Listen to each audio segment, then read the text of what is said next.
بسم اللہ الرحمن الرحیم۔ میری ایک جاننے والی ہیں، اللہ تعالیٰ نے ان کو اولاد سے نہیں نوازا، بے اولاد ہیں، اور وہ میرے گھر آئیں اور میرے بچے کو اٹھانے سے انہوں نے انکار کر دیا۔ میں نے کہا کہ آپ اٹھائیں، ان کا دل بڑا تھا کہ وہ بچے کو اٹھائیں، لیکن وہ بچے کو نہیں اٹھا رہی تھی۔ تو میں نے ان سے جب وجہ پوچھی، میں نے کہا کیوں آپ کو بچے سے اتنا پیار تو ہے لیکن آپ بچے کو نہیں اٹھا رہی ہیں، اس کی وجہ تو بتائیں۔ تو انہوں نے کہا کہ میری جو جیٹھانی ہیں وہ مجھے اپنے بچوں کو اٹھانے نہیں دیتی ہیں، وہ کہتی ہیں کہ تم بے اولاد ہو اور تمہارا سایہ یا تمہاری جو نحوست ہے وہ میرے بچے پر نہ پڑ جائے۔ اب دیکھیں کہ وہ عورت یعنی ایک تو پہلے سے ہی بے اولاد ہے، اللہ تعالیٰ نے اگر اس کو اولاد سے نہیں نوازا تو ہم کسی کا دل کتنا زیادہ توڑتے ہیں کہ اگر وہ بے اولاد ہے تو ہم یہ کہیں کہ اس کے اوپر ہمارے بچے کے اوپر اس کی نحوست آ جائے گی یا کوئی سایہ آ جائے گا اس کا، اور ہمارا بچہ کوئی بیمار نہ پڑ جائے یا کسی اذیت میں نہ مبتلا ہو جائے۔ اس وجہ سے جو ہے ہم اپنے بچے کو جو ہے نا ان کو اٹھانے نہیں دیتے ہیں۔ میں نے اس عورت سے کہا، میں نے اپنی اس جاننے والے، تو وہ اس کی آنکھوں میں جو ہے نا یہ بات کہنے کے بعد آنسو آ گئے۔ تو میں نے ان کو کہا کہ آپ جو ہے اس میں ایسی کوئی بات نہیں ہے، میں نے ان کو بڑا پیار کیا، ان سے میں نے ان کو دلاسے دیا اور ان کو کہا کہ اللہ تعالیٰ آپ کو جو ہے اولاد سے نوازیں گے، آپ پریشان نہ ہوں، لیکن اس میں ایسی کوئی بات نہیں ہے، نہ یہ اسلام کی روح سے دیکھا جائے ایسی کوئی بات ہے، اور نہ ہی ہمارے مطلب معاشرے کے اعتبار سے دیکھا جائے ایسی کوئی بات نہیں ہے کہ آپ میرے بچے کو یعنی آپ بے اولاد ہیں تو آپ میرے بچے کو اٹھائیں گی۔ تو میرے بچے کے اوپر کوئی نحوست تو وہ پھر بھی نہیں اٹھا رہی تھی، وہ مطلب انہوں نے بچے کو اٹھانے سے انکار کر رہی، یہاں تک کہ وہ میرے پاس میرے بچے کے بہت قریب بیٹھنے سے بھی وہ انکار کر رہی تھی۔ میں نے زبردستی اپنا بچہ اٹھا کے ان کی گود میں رکھا، میں نے کہا کہ اس میں کوئی بات نہیں ہے، اگر یہ تو اللہ کی طرف سے دین ہے کہ اللہ تعالیٰ جس کو چاہتا ہے وہ اولاد سے نوازتا ہے، جس کو چاہتا ہے وہ اولاد سے نہیں نوازتا ہے، اس میں کوئی حرج نہیں ہے۔ اور زبردستی جو ہے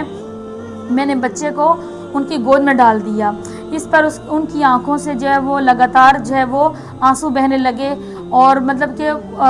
ان کے ذہن میں یہ چیز ڈالی گئی تھی، چاہے وہ ان کی جیٹھانی کی طرف سے یا کسی اور کی طرف سے تھی، کہ یعنی ان کے ذہن میں یہ چیز تھی اور کسی نے ان کے ذہن میں یہ ڈالی تھی کہ بچے کو اگر تم اٹھاؤ گی تو تم بے اولاد ہو تو اس بچے کے اوپر کوئی سایہ یا کوئی نحوست آ جائے گی۔ اور وہ کہتی ہیں کہ مطلب کہ میں جہاں پر بھی جاتی ہوں، اکثر جگہ پہ اگر جاتی ہوں تو مجھے بچوں کو ہاتھ میں نہیں دیا جاتا، بلکہ اس کمرے میں یا میرے مطلب کہ بچے کے قریب بھی نہیں آنے دیا جاتا، کہ یعنی اس کی نحوست ہمارے بچے پر نہ پڑ جائے، ہم پر نہ پڑ جائے۔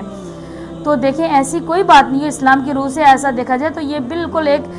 مطلب کہ کسی کے دل توڑنے والی بات ہے۔ تو وہ عورت پھر مجھے اگلے کچھ دنوں بعد دوبارہ آئیں اور کہتی ہیں کہ میں نے اپنے شوہر کو یہ جا کر بتائی بات، کہ یعنی میرا اس طرح مطلب کہ ان باجی نے میرے ساتھ اس طرح کیا کہ بچے کو زبردستی میری گود میں ڈالا۔ یہ تو مطلب کہ پہلی دفعہ میرے ساتھ اس طرح ہوا کہ یعنی بچہ میں نے اپنی ہاتھ میں اٹھایا اور مطلب کہ اس طرح میرے ساتھ ہوا، اور میں تو بڑی خوش ہوئی ہوں، اور مطلب کہ وہ مجھ سے بڑی خوش ہے، اور وہ کہنے لگی اب وہ اکثر آتی ہیں اور میرے بچوں کو ہاتھ لگاتی ہیں، ان کو اٹھاتی ہیں، ان کو پیار کرتی ہیں، اور وہ ان کو اپنا بچہ سمجھتی ہیں، ان سے پیار کرتی ہیں، وہ کیونکہ ان کی اولاد نہیں ہے، وہ یہ سمجھتی ہیں کہ یعنی یہ میرے اپنے بچے ہیں، تو وہ ان سے بڑا پیار کرتی ہیں۔ تو دیکھیں